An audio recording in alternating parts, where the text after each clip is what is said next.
I wanted to talk a little bit about how cane rods are built. We talk about split cane, we talk about, flame treated, we talk about, six-sided versus four-sided. I mean, there's a lot to know about cane rods because of the way they're built. I know that you brought us a couple of great examples, and I think there's no one better to tell us more about how cane rods are built than you. So if you would just give us a good example of one of the rods you bought or the rods you bought today, I think I'm going to stand back and learn. Brendan, this is a fine example of a lovely vintage rod made by the Jim Payne Company, probably early 60s to mid 60s. This is a hexagonal rod that is six-sided. So the bamboo culm, or the round piece of bamboo, has been split into many sections, and then each section is planed to a 60-degree angle, glued together. This is the short story. Glued together, and you have a cane rod. Now, each section is tapered to the maker's desired, to suit the maker's desired action. This particular one is a 7-foot Payne 98, late model, probably 4 or 5 weight. It even carries the later ferrule plug, which some consider decorative and others consider a way of keeping the dust out of the female ferrule.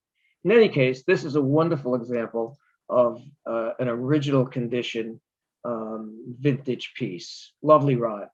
I noticed that like many cane rods, this particular rod came with 2 tips. Tell us a little bit more about why cane rods are made with 2 tips. Well, it's been a tradition in the American rod building that rods would come with 2 tips. And I guess it was because if you broke a tip in plein air, you have another tip to use that day. European rods most often came as 1-tip rods, but about 95% of American rods made with 2 identical tips. Now, are the tips identical in the sense that the action is going to remain the same regardless of which tip you use, or in some cases do rods have different tips that produce a different action? Okay, the same identical tips will produce identical action, but on occasion there were rod makers such as Paul Young, even Bob Summers, who's a current maker, who would make a rod with 2 different tips, one for wet fly fishing, the other for dry fly fishing. Little unusual, but done in the past and currently done as well. Now, we're going to talk about contemporary rod makers versus the rod makers of the past in a minute, but you have a lovely example of a contemporary rod here I'd love to show our viewers. Right, this is a contemporary rod done by I guess one of my favorite rod makers currently, Jim Downs, who lives in Millheim, Pennsylvania. This one is an example of one of his quadrate rods. That is a 4-sided rod, so split and tapered and planed to 4 90-degree angles. So creating a 4-sided rod. Some people think that the 4-sided rod has a bit more power, has a slightly different action. It's disputable. And some enthusiasts appreciate the rod for what it looks like and how it carries a beautiful coat of varnish. So yes, action, but also cosmetic work is different and appreciated by many enthusiasts. I'd like to talk for a minute about the sort of the care and feeding of cane rods.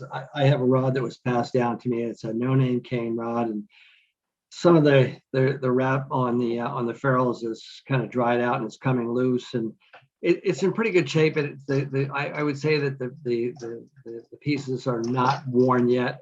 There's no crack in the varnish, but it is an old sort of nondescript rod. Now, how do you care for a cane rod? That's really the point. This one has lasted as long as it has by accident. Trust me.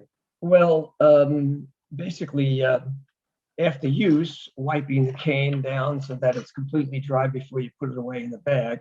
But later on, and in reference to your own rod, one might have to rewrap the rod or even restore the rod completely. That is to strip the rod of its varnish, remove the wraps, and just completely redo it cosmetically.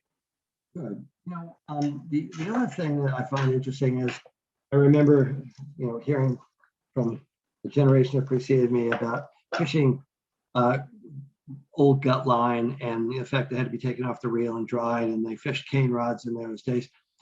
Do cane rods today throw a contemporary line, a modern line, better than they would the old gut lines? Well, that's an interesting thought. They are really designed. Most of the cane rods were designed, or still are designed, for silk lines, but of course, very few people use silk lines.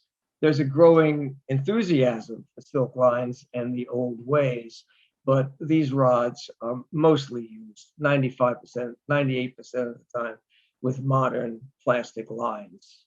And those lines are effective when they're matched with one of these rods. No one has to worry about doing any damage to a cane rod. Absolutely. Good. That's great to know. If you're new to fly fishing and you are interested in sort of the lore, the history of fly fishing, it's worth trying to get your hands on a cane rod at one point. If you borrow one, if you buy one, if you collect one, you won't be disappointed. This is the rod maker's art and a piece of the history of who we are as fly fishermen. Carmine, thanks so much for your insight on this. You are, in many cases, probably one of the leading experts, and no one can give these definitions or this information better than you can. Well, thank you, Brendan, for having me. You're welcome. Appreciate it. Talk to you soon. Take care. Bye-bye.